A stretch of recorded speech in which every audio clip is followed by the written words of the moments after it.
السلام علیکم. په نننۍ ویډیو کې به موږ د کلاس 10 میث ایکسرسایز 3.2 کوېسچن 7 پارت 1 سالو کوو.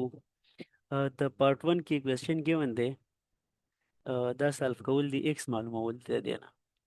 نو ګورئ موږ یو پراپرټي ویلې ده، زه تاسو ته هغه دلته لیکم چې په بعد کې کنفیوژن نه وي.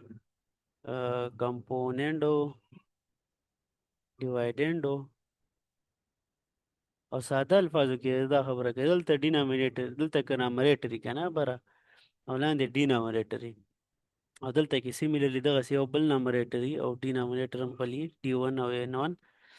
نو دا او دا داسې موږ لیکلی شو. ګوره دې سره n سره بره نامریټر پلس کوئ ډینامینیټر، او لاندې نامریټر نه ډینامینیټر ماینس کوئ N1 پلس D1 او N1 ماینس D1.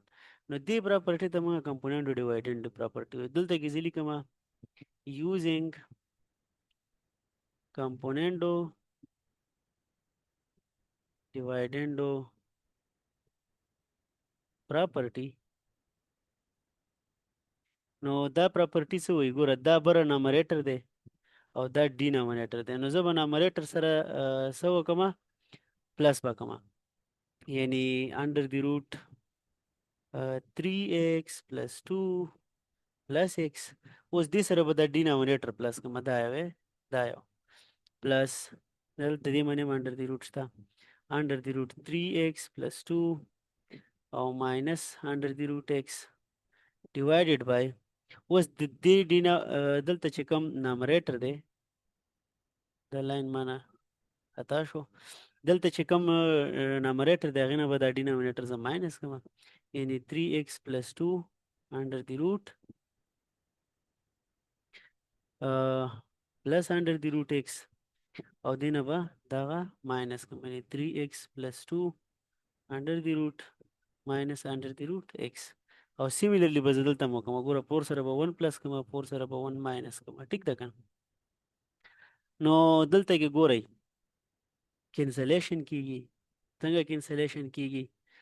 دا ایکس یو ماینس دی یو پلس دی، دا دواړه به ختم شي، او دا ایکس 3x پلس 2 انډر دی روټ، دا 3x پلس 3 انډر دی روټ، دا به پلس شي، نو دا به 2 شي.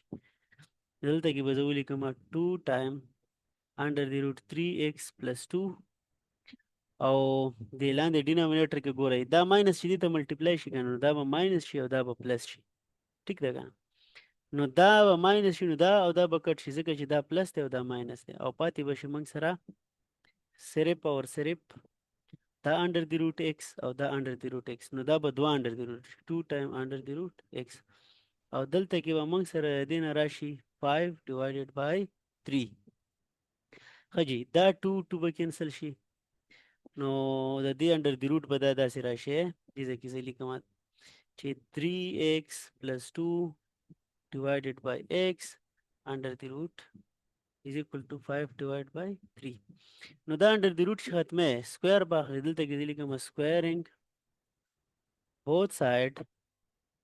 نو چې both side سکویر واخلي، دلته به دا داسې راشي چې 3x plus 2 divided by x under the root د دې سکویر روټ is equal د دې سکویر او 5 divided by 3 د دې سکویر. نو دا دواړه به کینسل شي، او موږ سره به پاتې شي 3x plus 2 divided by x is equal to دلته کې دا سکویر دی، نو 5 سکویر نه 25 راځي، او د دې سکویر نه راځي 9. ښه کوېسچن غټ دی. ښه جي کوېسچن غټ دی، لږ به لاندې راشو.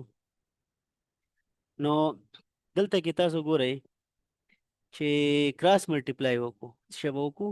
کراس ملټیپلای. چې کراس ملټیپلای وکړو، یعنې دا x به دې سره ملټیپلای شي او دا 9 به دې سره ملټیپلای شي. نو دلته کې به موږ سره راشي 9 ټایم 3x پلس 2 ماینس 25 او x یو سره ملټیپلای کړي، دا به ایکول ټو ماینس نه، دا ایکول ټو ساین به دلته راشي. صحیح ده؟ ښه د دې نه بعد دا 9 چې 9 تینه 27 پلس 2 is equal to 25x. نو دا 27 چې زه دې خوا راواړوم دا به ماینس شي، نو 2 is equal to ماینس 27x پلس 25x، او دې نه به راشي ماینس 2 is equal to دا x سره شته، x پرې نه دی ګوره، minus 2x دا به پلس 2 دی نو ماینس او ماینس 2 باندې به ډیوایډ کو دا دواړه به کینسل شي او x به موږ سره راشي minus 2 یو ویلیو موږ راوویسته